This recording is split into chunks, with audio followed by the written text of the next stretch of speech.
I was thinking as we're starting this video that this is kind of like a trilogy. Oh, poop. They're making an announcement. Eric Dematia, you have a call on 101. I'm just going to leave this on the video. Why not? So welcome to the last part of this trilogy, guys. But there'll be more. It's like Star Wars. There's always more movies. Well, there's always more architecture. So, aren't you lucky? So here we go. Windows, doors are done. I think I'm going to do the bathroom next. And then I'm going to jump to the roof and floors if we have time in the video, but I doubt I'll get that far. So let's click back on first floor.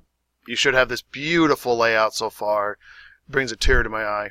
So anyway, I'm going to move this thing up so we can do this. Okay, if you're going to do anything that's putting something in the house aside from windows and doors, you have to go to components. So click that. You see here on this little drop-down menu guy here, I'll get the official name sometime soon, but I can't remember off the top of my head.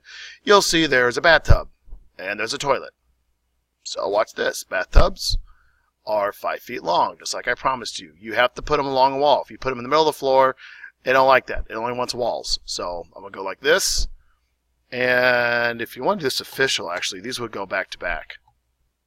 If you really want to be like particular about this. Okay, so I have my bathtubs in there, so do that real quick. Okay, next one, toilets, right above there.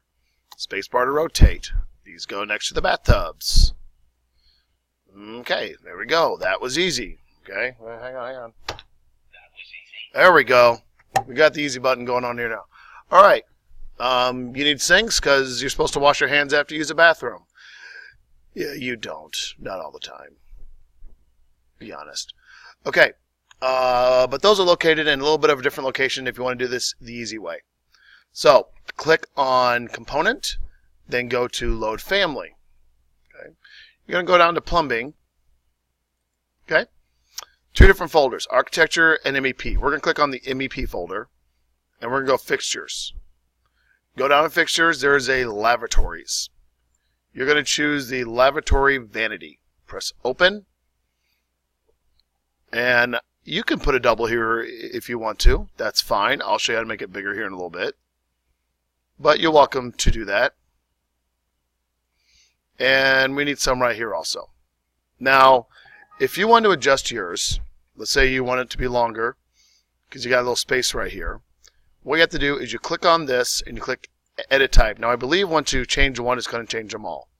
So the length is right here. So let's say I want to go 3/6, so 3 × 6. And it did adjust them all. So that's really not the best plan for those. This one I could definitely do. If you want to undo that and just change, let's say this one here, let me show you how to do that. I'm going to slow down a little bit so I don't lose you guys on this. So click your lavatory, click on Edit Type. You're going to click Duplicate. Let's just call this Bigger Sink. Okay? Change this to say 3 feet. Now, only this one will be that size. So I can use my arrows and I can just toggle it up. And if this one I decide, I want this to be the same size, all you have to do is go into Lavatory and it's right underneath here. It says Bigger Sink. So now I have some different sink sizes. So the same thing on this one. If you want to change these, you click Edit Type. Let's say Duplicate. Let's say Master Bathroom Sink. Okay. Let's say I want to make these 3/6 each. Then I press OK, and now that's bigger. And I can move that over. So really easy to change these. So now I have two of these in here. Sorry, I did not mean to do that. So Master Bedroom Sink and that sink, and now I have longer countertops so I can put more stuff on my sink, like toothbrushes and things. Okay, that's done. While we're in here, let's just do the washer dryer while I'm at it. Okay, so go to Components. You're going to click on here again. Dryer is right above Lavatory. Just pick one, it doesn't matter. Spacebar to rotate, like always, dump that in there. Washer, that should be towards the bottom. We really don't need to go to Revit City for a washer. Kind of a waste of time. Spacebar, washer, dryer, done. Yes, that seems like a lot of space, but it's fine. Let's say you're going to put some shelving or something on the side to keep soap and things like that. Okay, bathrooms are done. Congratulations, you did good. Okay, try to slow down a little bit here so I don't lose you guys on this next one. And we're going to do the roof now. So, here's how I do this. You're going to start off by clicking second floor. Okay, because this is a one-story house. You don't click roof because, well, that would be above your second floor. So you just choose the second floor. And I'm making hand motions as I'm talking, so it's really entertaining right now. Okay, click roof. We're going to do this a few different ways, so stick with my steps, please. Because I want to go through the problem-solving process on this, just so you see just how I do it.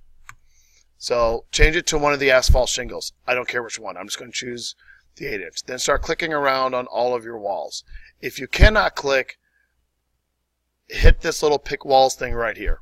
Okay, that's what allows you to pick the walls, is the pick walls button. I know, right? Shocking. So I'm just going to click all my walls in here, and we'll see what it looks like. So we'll start with this, and then we'll go from there, because I guarantee that we're not going to leave it like this. Okay? If you have lines that are going and overlapping or are not complete, just use trim and extend just to round them off, but this worked just fine. So press the check mark, and it worked. So let's go to 3D and let's look at it. Wow, I'm actually pretty pleased with that overall. I do want to change one thing just so you see just how this is done. Okay? So if you click on the roof first, scroll down here, and you see this 9, I want you to change it to 6, please. Most roofs are between 5 to 7, 12, and that's for every 5 feet up, it goes 12 feet over. That's how you decide the slope of a house. Okay? But I want to change a few things because I'm not totally happy with this. Even though you might be, I'm not. So I want you to click this roof again. Okay? Click on the Edit Footprint button. Okay. Do you see these little marks right here? These all mean roof slopes, which means a hip roof. Okay? I'm going to take it off of 2 different sides. So I want you to click on the front here and uncheck Define Slopes. I want you to click on this side here, and I want you to do the same. So I've removed the slopes on here and here. Once you get that done, press the green check mark, and you see what happens. Yes, your first thought is, I have a hole in my wall. That's okay. Everyone does. Not really. So here's how you fix this. Okay? You click on the wall itself. You click Attach to Top Base. Then you click your roof. And now it's gone.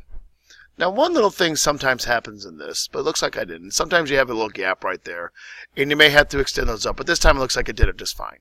So I'm going to do the same thing right here, just because I want a little bit of a different feature in my roof. So I'll attach top base. Click this. Attach top base. Click this. And there we go. Now I do have that gap right here, so I'm going to have to click these walls as well. Okay? That way this is totally closed in. Well, it looks like this one's fine, so I'm good to go now. So now my house is starting to really take shape. That's what I'm trying to say. Okay, good job. Let's go back to first floor. Okay, next step is we're going to start on the floors. I doubt I'm going to get it done in this video, but at least get it started. But let's start with an easy one, which is the garage. Okay? Don't ask me why I just said garage, but I did. Move this out here because it's in my way. Okay. You're going to click floors. Right up here. If you click on the dialog box, you see there are already some floors loaded. Garages are always concrete slab. Okay? This little button here is pressed. It should be always. This one does the same thing too in this case. I'm going to click around my walls. Now, here's a kicker on the walls. They should be on the outside of your walls. Sometimes they're on the inside. If you flip them, all depending on just how you clicked, they're on the inside. I always want them on the outside. Okay? So this is a concrete floor. If you press check mark, there it is. These little dots means it's concrete. Okay? So that's done. Your bathrooms are always tile. Always. Okay, so I'm going to put in tile floor right here. So I'm going to go floor, click here, and go ceramic tile. We're going to get into the details of the floor here in a minute too. So start clicking around here. Oops, I clicked the wrong one. I press Control Z. Now, don't worry about these. That was a long bell. These attaching right now. Just click these walls like this. It won't have to be perfect just yet. So now, you can't have these lines just kind of hanging out in no man's land. The best way to fix this is trim and extend. So you click these, and click around your house, so it's one complete thing. Yes, you're going to draw these through the walls. That is fine. Okay. Once again, I'm going to flip this to the outside, just so these are covered. This one's not that big of a deal right here, but these are that will intersect your other floors. So I'll leave these like this. If you want to bump this outside, it's fine, but it's already bumped outside here, so you're just going to have an overlap, but that's not a big deal. Okay? Press the green little check mark button, and there you go. Now, you may be looking at this going, I just didn't do anything.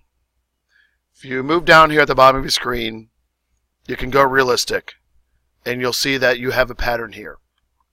So you do have something there, and you can zoom on it, and you can see what it is. Now, I'm going to show you how to change this. Might be a little bit advanced first, but I'm going to go with this. In order to select your floor, you're like, I'm trying to select it, and nothing's happening. Here's how you can do it. You can either draw a little box like this, and it'll select a bunch of different things, which is fine. And then, if you do that, there's a filter up here at the top. Sorry. There's a filter up here, and I just want this floor. So you can uncheck these things, press OK, and that will select your floor. The other way to do it is if you put your mouse along the door here and press Tab, you see how it's cycling through a bunch of different things that's on there? So now I got the floor. Either way works. I just want to show you both ways. Okay. Click Edit Type. Okay. And you're going to click on the Edit Structure button next. This is where things might get a little bit complicated. Oh, they keep doing announcements. It's annoying. I keep having to pause. Okay, there's a material right here. It says Tile Mosaic. Click it, and click the dot, dot, dot. A dialog box should pop up over here. Might take a minute to load, considering it's your first time doing it. And there it is. Okay, so here's your material. Okay, the first thing I do want to do is I want to change this pattern right here, because I want a hatch pattern. So I'm just going to put this crosshair pattern in. That way you can see it just a little bit better. Click Appearance. That's what you currently have. Let's change it just for my sake. Up here is a swap out. Replace this asset. Click it, and then you will go into another dialog box, and you'll get all different options. There are some ones right here already. I'm going to show you where the meat of them are at. If you click Appearance, and if you go down to Flooring, there is tile, there is vinyl. You can use either one of these. You can even use stone if you really want to get fancy with this, but that's usually for like countertops. So I'm just going to click with tile or vinyl, and let's say I want to go this diamond red. So double click whichever one you like, double click it, and then it should show up right here, and it did. So just close this out once you're done. And you can adjust the glossiness if you want it to be glossier or faded, but it doesn't really do a whole lot. Press OK, press OK, press OK, and now if you click off to the side, you see your tile is a little different. So that's it for this video. I'm not going to go any further because I'm going to run out of time, but we'll do the other floors on the next video, and then kitchens and ceilings and all sorts of other fun stuff. But I hope this gets you guys going on this at least. All right? Hope you had fun on part 3 of this house. Talk to you soon.